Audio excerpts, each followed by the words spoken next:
Hey everyone, let's dive right into today's explainer. We're going to explore this era of extreme disruption by looking at two entirely different facets of our rapidly changing modern world. We are living in a time where the line between digital creation and physical survival is becoming incredibly stark, and our sources today provide a fascinating and honestly kind of jarring look at exactly what that means.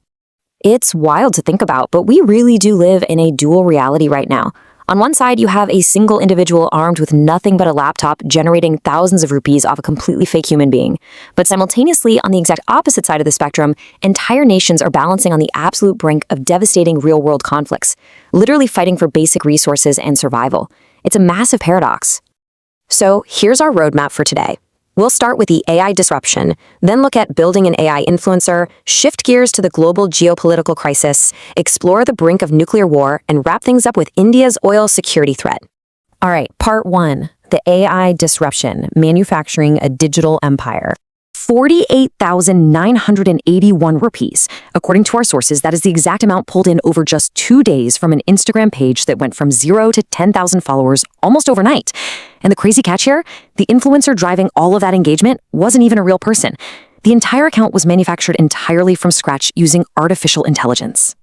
Moving right along to part two, building an AI influencer, the step-by-step hustle. You know, the biggest initial hurdle this creator faced was that early AI models just looked fake. They had that weird plastic skin and super unnatural expressions.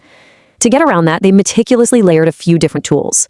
First, they generated precise visual prompts using ChatGPT.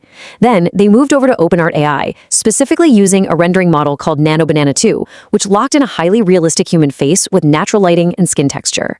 Finally, they took those static images and converted them into deepfake-style videos using Vio 3.1, pairing the visuals with relatable, highly emotional audio scripts. But hey, just having the right tech wasn't a magic bullet. The creator actually had to pivot their strategy pretty fast.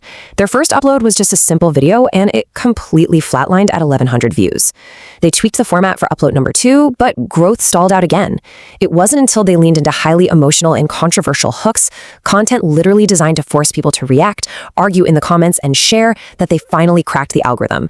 That pivot is what ultimately secured them a massive 7.4 million reach. Let's completely shift gears now for part three, the global geopolitical crisis, from virtual triumphs to real tragedies. Contrast that digital payout we just talked about with a much, much darker number, 4,000. This represents a devastating human cost.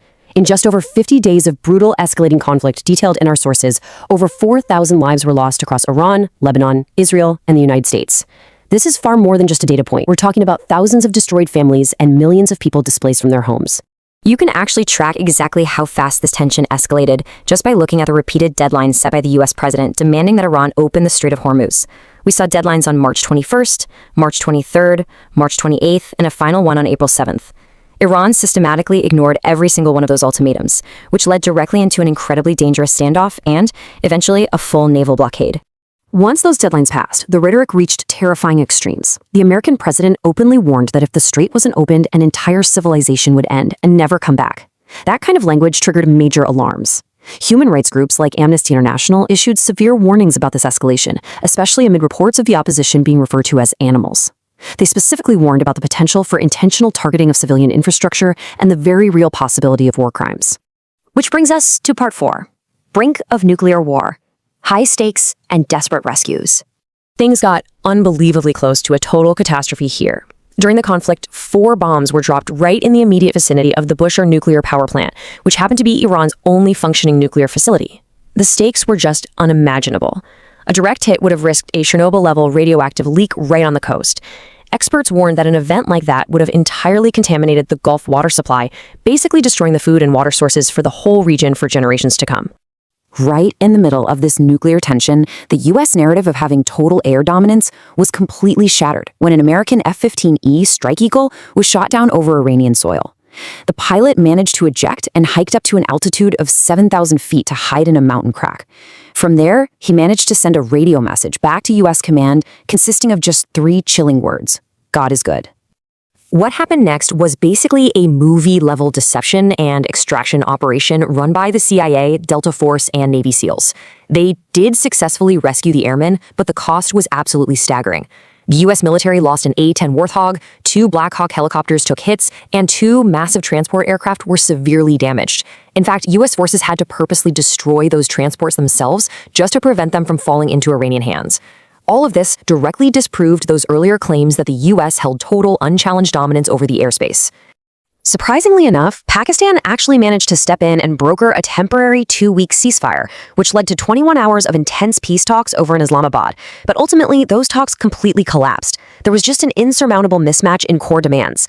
The U.S. was demanding a solid 20-year suspension of all nuclear activity. Iran, on the other hand, would only offer a 5-year suspension, and they paired that with demands for the immediate removal of all sanctions and outright recognition of their control over the Strait of Hormuz.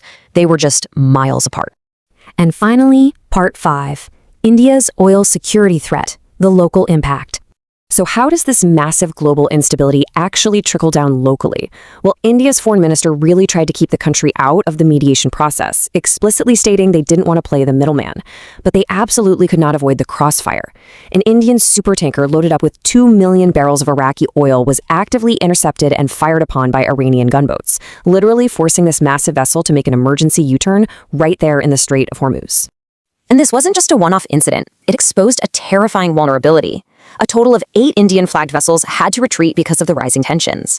What's really striking is the sudden geopolitical shift here. Iran, which was once an ally, collaboratively building the Chabahar port with India, was suddenly actively hostile to Indian shipping. Meanwhile, just to keep the lights on, India found itself entirely dependent on the U.S. for waivers to buy Russian oil. And those waivers came with a very strict ticking clock, set to expire on May 16th. So India was caught right between an aggressive former ally and a looming American deadline, severely threatening the nation's oil security. To wrap up today's explainer, I want to leave you with a really critical question to chew on. We've journeyed from the hyper-focused, pixel-perfect creation of a digital influencer yielding fast cash, all the way to the devastating, chaotic reality of international warfare severely disrupting the global energy supply. It really challenges us to consider, in this era of extreme disruption, which reality actually requires more of our attention today. Thanks for exploring this with me.